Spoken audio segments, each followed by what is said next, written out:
Assalamualaikum warahmatullahi wabarakatuh.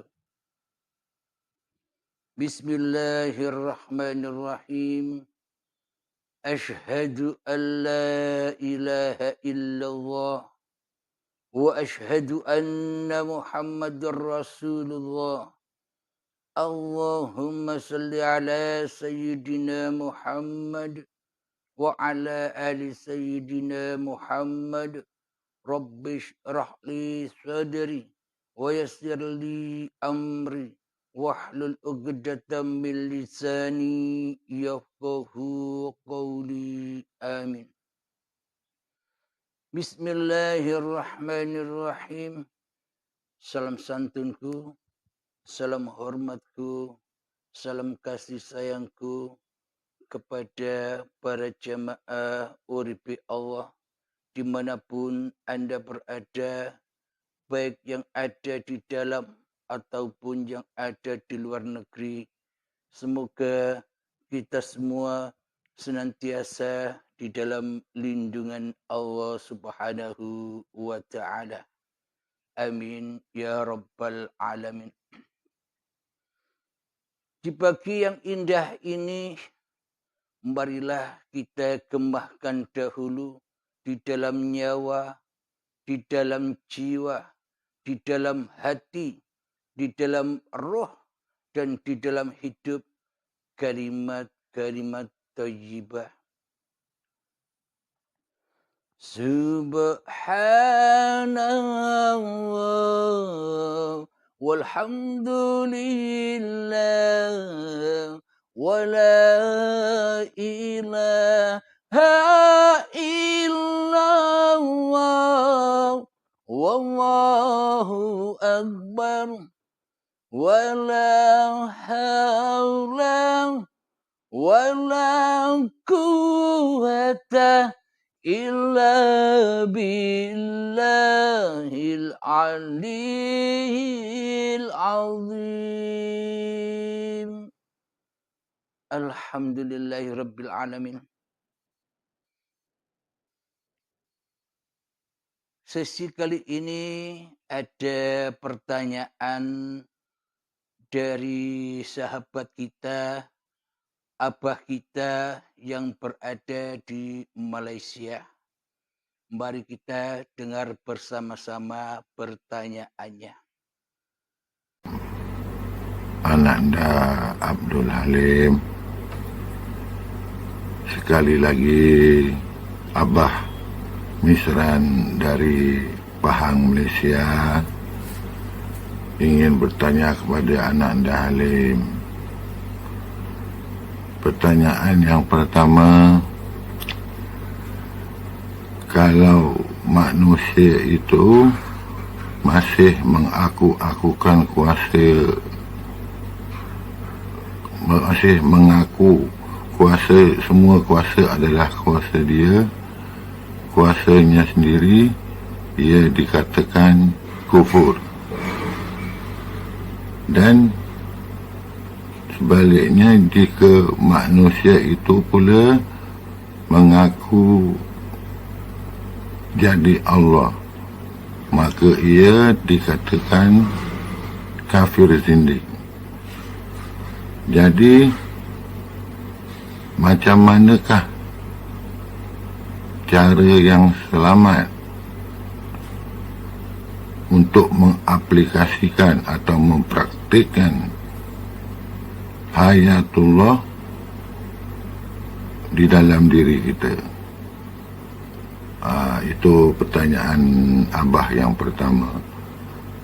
Pertanyaan Abah yang kedua, sesungguhnya Allah itu Esa dan Allah itu Ahad. Bagaimana yang dikatakan Esa dan bagaimana yang dikatakan Ahad? Apakah perbezaan antara kedua itu? Semoga anak Halim dapat memberi pencerahan kepada Abah dan kepada lain-lain yang ingin mengetahui. Itu saja pertanyaan Abah untuk kali ini. Disudahi dengan Assalamualaikum warahmatullahi ta'ala wabarakatuh. Alhamdulillahirabbil alamin. Jadi pertanyaan Aba Misran dari Malaysia. Yang pertama, bila manusia yang ada di dalam hatinya yang masih merasa hidup ini hidup manusianya, kuasa ini kuasa manusianya, hatinya masih syirik.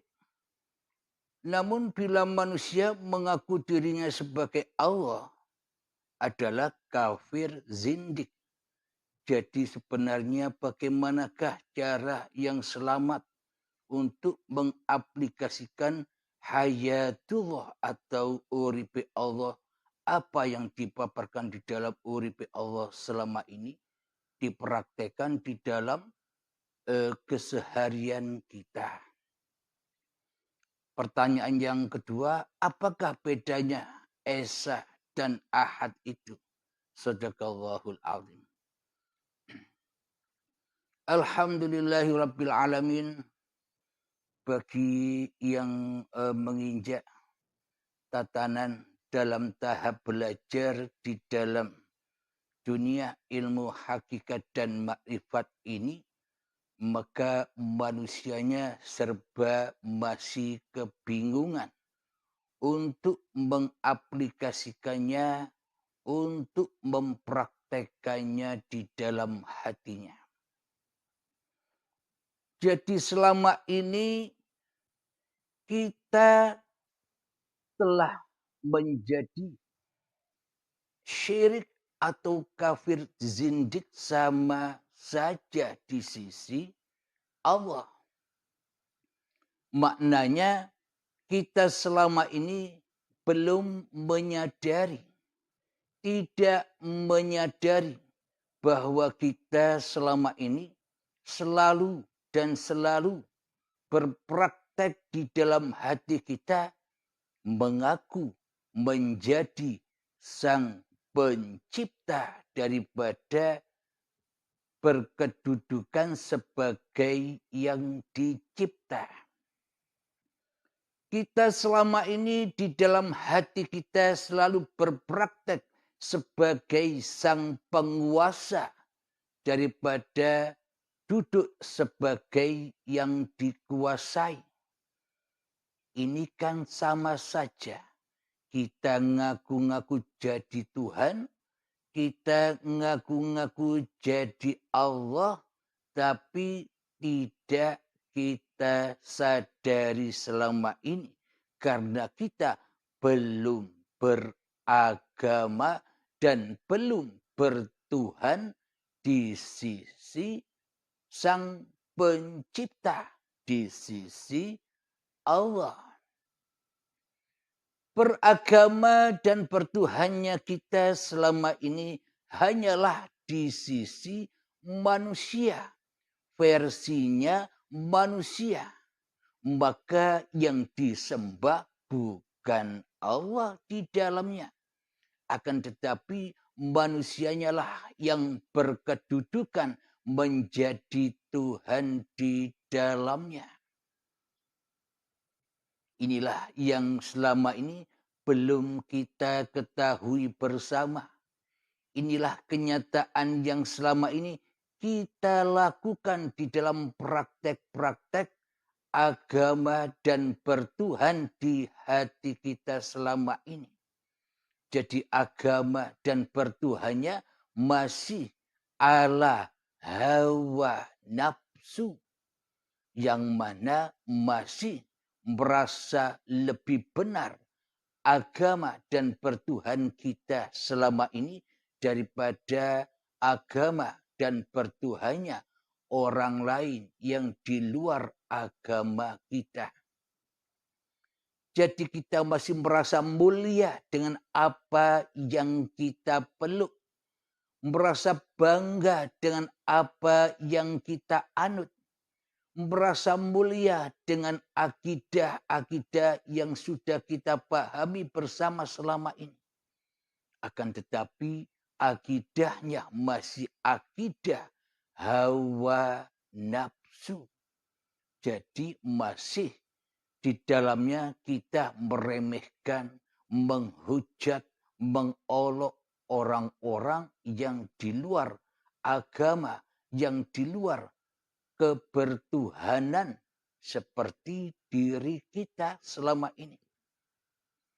Inilah bukti-bukti yang nyata bahwa kita sendiri selama ini tak sadar kita pun menjadi Allah. Kita pun menjadi Tuhan di hati kita tanpa kita sadari.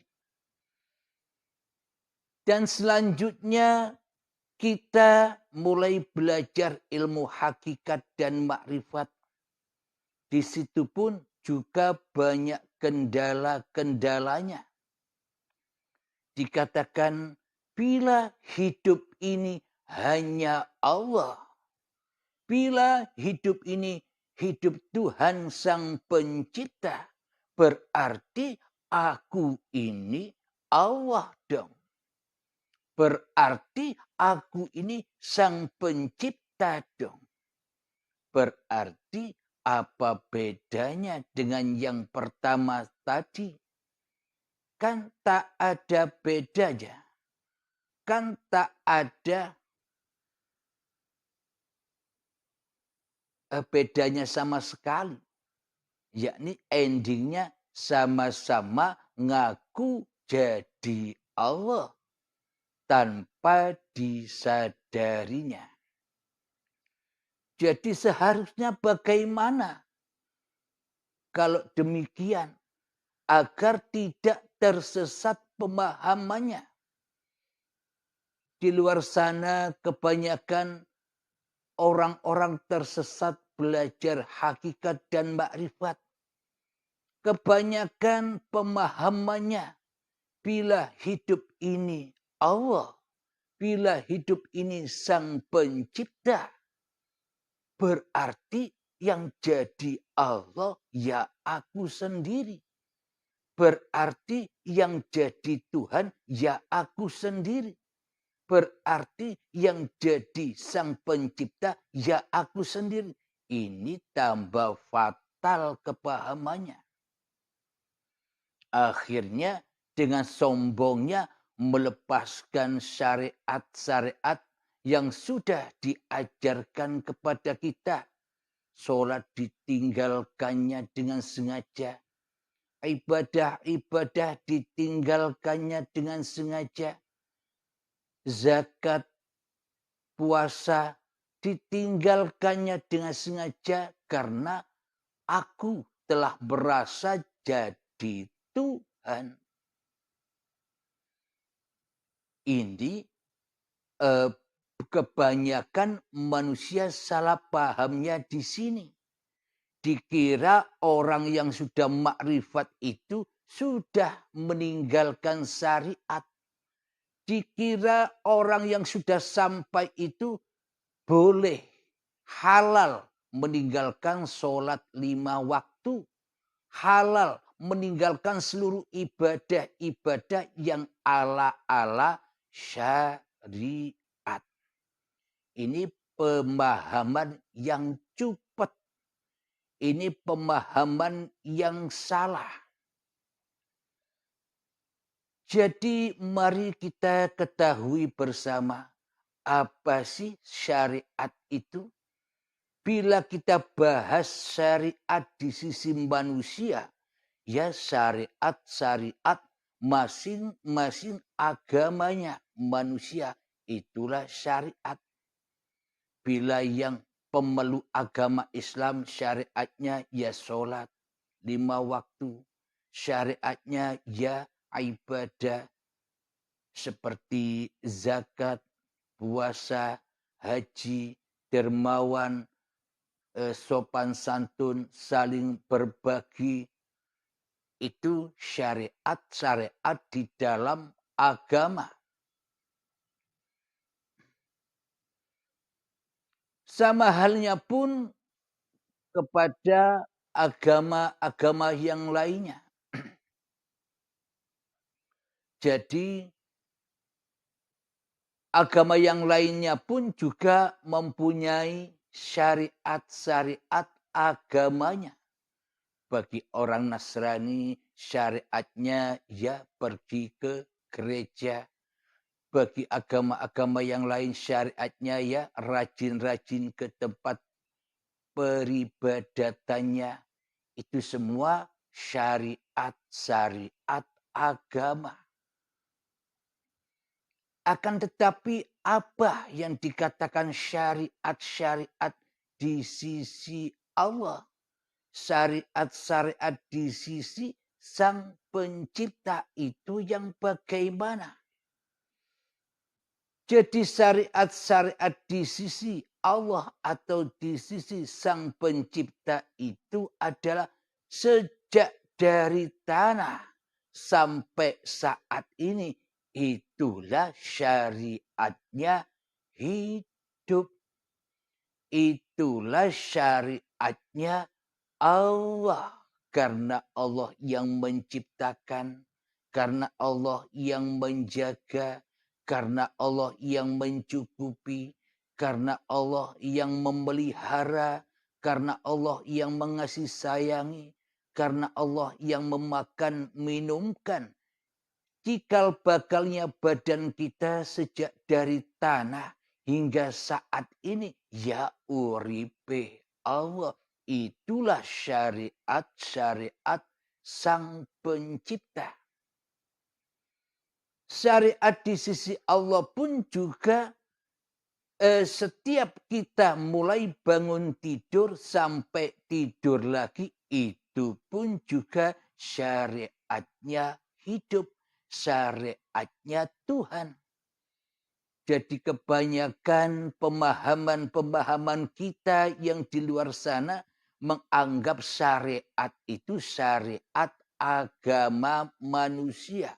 Yakni seperti sholat, zakat, puasa, haji. Itu yang ditinggalkan oleh saudara kita yang salah paham memahami hakikat makrifat. Tentunya paham yang benar adalah sambungnya antara syariat, sambungnya antara toreko, sambungnya antara hakikat, sambungnya antara makrifat itu ahad jadi satu di dalam kesatuan uripe Allah. Itulah syariatullah. Maka dari itu bukti yang sangat nyata Kanjeng Nabi Muhammad sallallahu alaihi wasallam telah memerintahkan kepada kita semua, innamal a'malu binniyah. Jadi apapun yang kau kerjakan, baik itu sholat, ibadah, mau makan, setelah makan, mau tidur, bangun tidur, mau sholat, selesai sholat, mau mandi, selesai mandi. Semuanya ada doa-doanya di dalam syariat agama Islam. Untuk apa tujuannya itu semua? Tujuan itu semua agar hati kita selalu terikat kepada syariatullah. Syariat Tuhannya yang mana di akhir kalimat niat kita diutus kembalikan semua apapun yang terjadi di dalam kegiatan aktivitas sehari-hari kita supaya tidak diakui sebagai aktivitas manusianya. Sebagai kekuasaan manusianya. Maka disuruh, diperintah oleh junjungan kita Nabi besar Muhammad sallallahu alaihi wasallam. Disuruh lillahi ta'ala di ujung kalimat niat. Jadi bukan linapsi, bukan pulang kepada diri yang merasa bisa berbuat segala sesuatu yang kita syariatkan, yang kita kerjakan. Akan tetapi supaya dikembalikan seluruh kekuasaan manusianya menjadi kekuasaan Tuhannya di dalam lillahi ta'ala. Itulah tujuan kita beragama. Itulah tujuan kita bertuhan. Agar hati kita tidak menjadi Tuhan. Agar hati kita tahu diri. Siapa diri ini? Siapa Tuhan?